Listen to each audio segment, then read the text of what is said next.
is actually not true. A lot of what happened, and the reason that Obamacare was crushing under its own weight, is that a lot of young and healthy people were leaving the exchanges. Donald Trump actually helped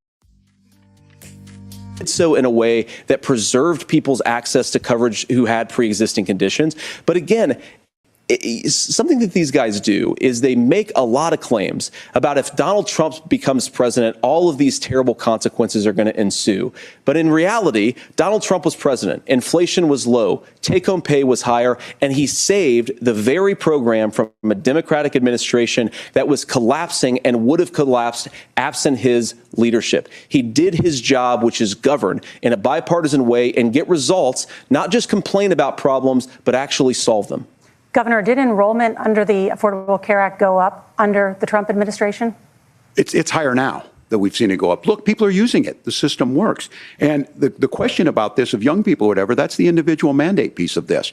And Republicans fought tooth and nail saying, well, Americans should be free to do this. Well, then what happens is... So you think the individual mandate's a good idea? You shrink. I think the idea of making sure the risk pool is broad enough to cover everyone, that's the only way insurance works. When it doesn't, it collapses. You are asking pre-ACA where we get people out. Look, people know that they need to be on health care. People expect it to be there. And when we are able to make it, and we are making it this way, when we incentivize people to be in the market, when we help people who might not be able to afford it get there.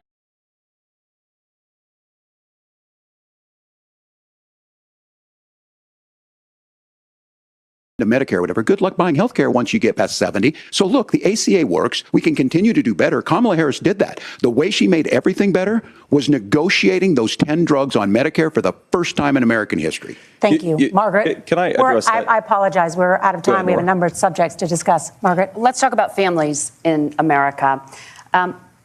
There is a child care crisis in this country, and the United States is one of the very few developed countries in the world without a national paid leave program for new parents. Governor Walz, you've said that if Democrats win both the White House and Congress, this is a day one priority for you. How long should employers be required to pay workers while they are home taking care of their newborns? You have 2 minutes. Yeah, well, that's negotiable, and that's what Congress works. But here's what the deal is. Americans sitting out there right now, you may work for a big company. Look, we're home in Minnesota to some of the largest Fortune 500 companies. Kamala Harris knows that in California. Those companies provide paid family and medical leave. One is, I think they're moral and they think it's a good thing, but it also keeps their employees healthy. We in Minnesota passed a paid family and medical leave. You have a child, and I had to go back to work 5 days after my kids were born. This allows you to stay home a certain amount of time. What we know is that gets the child off to a better start, the family works better, we stay in their employers, we get more consistency in that. So Kamala Harris has made it a priority. We implemented it in Minnesota, and we see growth. That's how you become a pro-business state. But the negotiations on it, and here's the issue, those big companies are able to offer it. Those of you out there who don't have it, just imagine what happens if you get cancer or your child gets sick. We know what happens. You end up staying home. In some cases, that means no paycheck because you've got no protection on that.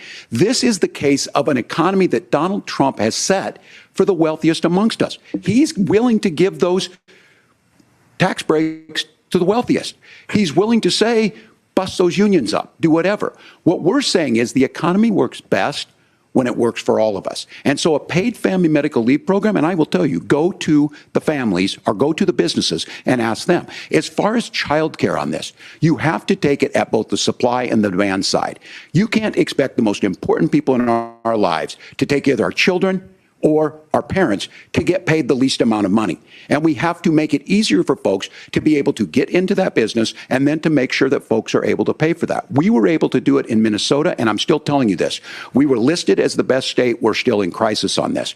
A federal program of paid family medical leave and help with this will enhance our workforce, enhance our families, and make it easier to have the children that you want.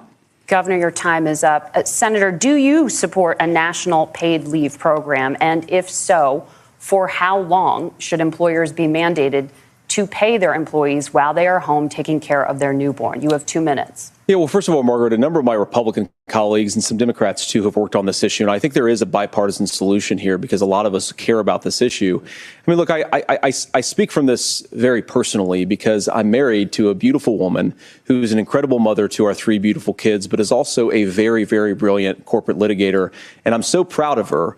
But being a working mom, even for somebody with all of the advantages of my wife, is extraordinarily difficult. And it's not just difficult from a policy perspective. She actually had access to paid family leave because she worked for a bigger company. But the cultural pressure on young families and especially young women, I think makes it really hard for people to choose the family model they want. A lot of young women would like to go back to work immediately. Some would like to spend a little time home with the kids. Some would like to spend longer at home with the kids. We should have a family care model that makes choice possible. And I think this is a very important substantive difference between Donald Trump and Kamala Harris's approach. I mean, look, if you look at the federal programs that we have that support paid family leave right now, the Community Development Block Grant, and there's another block grant program that spends a lot of money from the federal government. These programs only go to one kind of childcare model. Let's say you'd like your church maybe to help you out with childcare. Maybe you live in a rural area or an urban area and you'd like to get together with families in your neighborhood to provide childcare in the way that makes the most sense. You don't get access to any of these federal monies. We want to promote choice in how we deliver family care and how we promote childcare because, look, it is unacceptable. And, you know, of course, Tim and I have been on the campaign trail a lot the past 7 or 8 weeks. And one of the biggest complaints I hear from young families is people who feel like they don't have options, like they're choosing between going to work or taking care for their kids. That is an incredible burden to put on American families. We're the only country that does it. I think we could do a heck of a lot better. Senator, thank you.